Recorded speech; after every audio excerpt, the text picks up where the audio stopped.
Hey, good morning, traders. Good morning. How are you? It's December the 15th, Tuesday morning. This is Manny, Magoo, and I just wanted to quickly put this out there. This is one, I wanted to put a video out there showing one of my most successful trades that I usually 9 out of 10 times always have to take just to try, just to see if it's going to work. As you all know, folks, trading is a game of probability. Nobody knows where the stock is going to go, if it's going to go up or down. Okay, so what I try to do is I try to have as much probability on my side in order for me to make the decision on whether I'm going to take the trade or not. Okay, and I'm a price action trader. I'm not saying moving averages aren't or don't work. I'm not saying the RSIs don't work or stochastics or MACDs, but those are mainly lagging indicators. And, some people use them religiously. Me personally, I stick to a more simplistic approach, and by all means, it works for me. I'm a price action trader, so I really pay attention to the candles, the patterns, and I focus on areas of support and resistance. But let me show you one of my best setup trades. Now, every week, this is a weekly chart on NEO, N-I-O. I'm just using NEO as an example. You can go back and use any stock if you like and see that it usually does work. So what I always do is I draw my previous week's high and my previous week's low.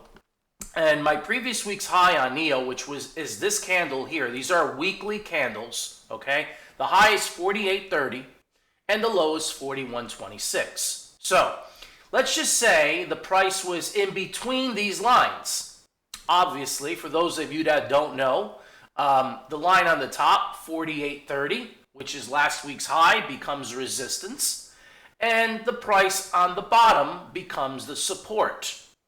Now, I mentioned in my video on Sunday that if NEO were to break the support, which was last week's low of $41.26, okay, then 41.26, what happens is it automatically becomes resistance, okay?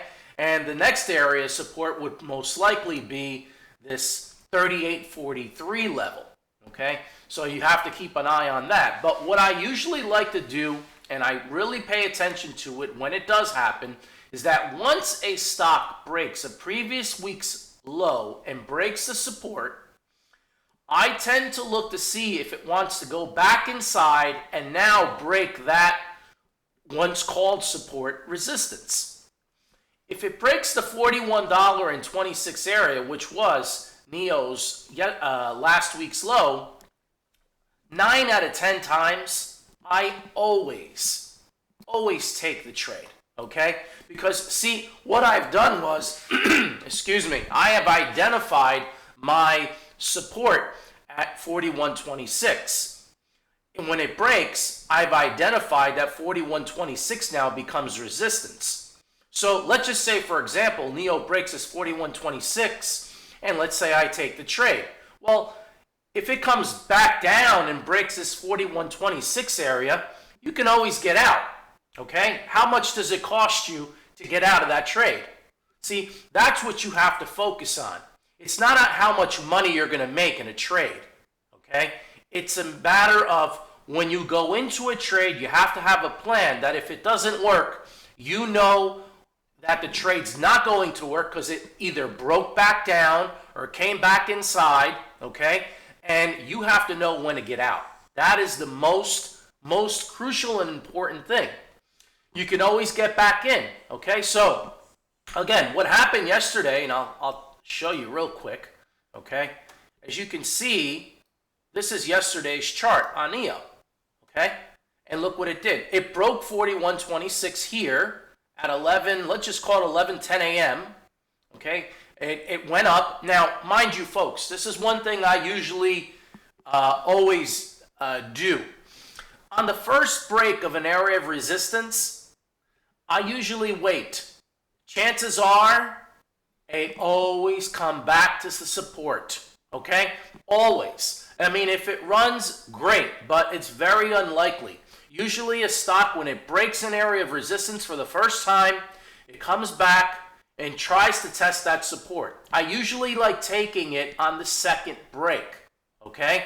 That's when I see that's, okay, it's developed some strength, it's wanting to break this resistance area. If it can consolidate maybe a little bit and then go, that's when I really like to take the trade.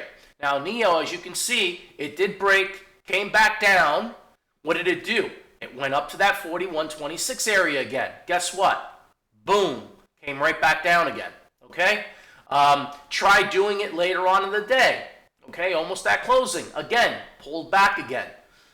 Then it did it again at right before the close, actually. Okay, it tried to break that 41.26 area.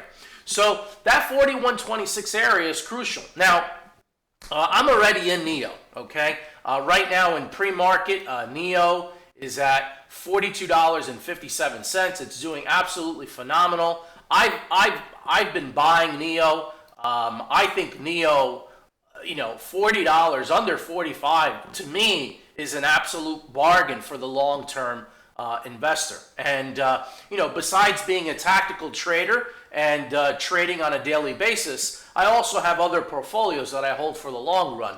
And NEO is definitely one of the stocks that's in them, okay? So today what I'm going to pay attention to is for those of you that have not traded NEO before, or want to get back in NEO, or whatever the case may be, just watch this 41.26 area. Let's see. Hopefully, it doesn't get back there. But at the same time, you never know. It might get back to 41.26 and break again last week's low to find support. Or it might come back to 41.26 and bounce off 41.26. Okay?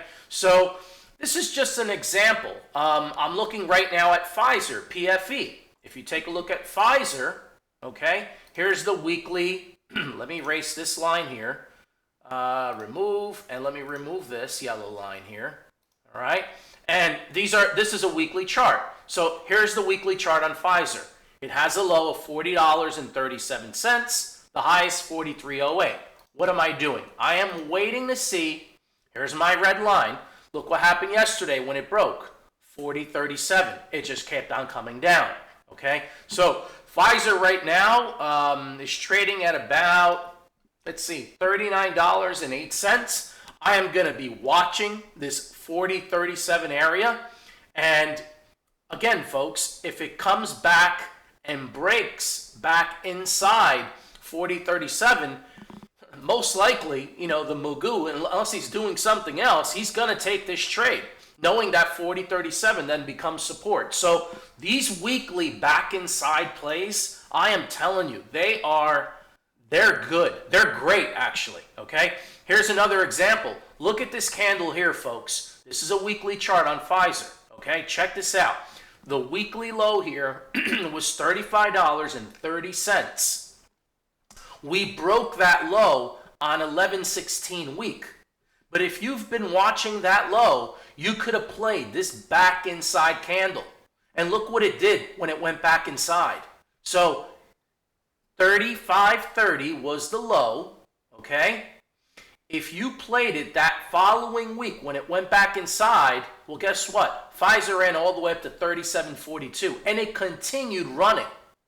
So pay attention to the back inside weeks, okay? Pay attention to those back inside months, okay? They could really, really move. Apple was another. Here's Apple. Let's see. Where did I know that Apple was one of the trades. No, actually it wasn't. I'm sorry. I apologize. Oh, here you have it, right here. So here's Apple back on September the 14th. This was the September 14th weekly low. It's 106.09. If you would have played Apple the following week when it broke that 106.09 and went back inside, okay, Apple ran as high as 112.86 and it continued running.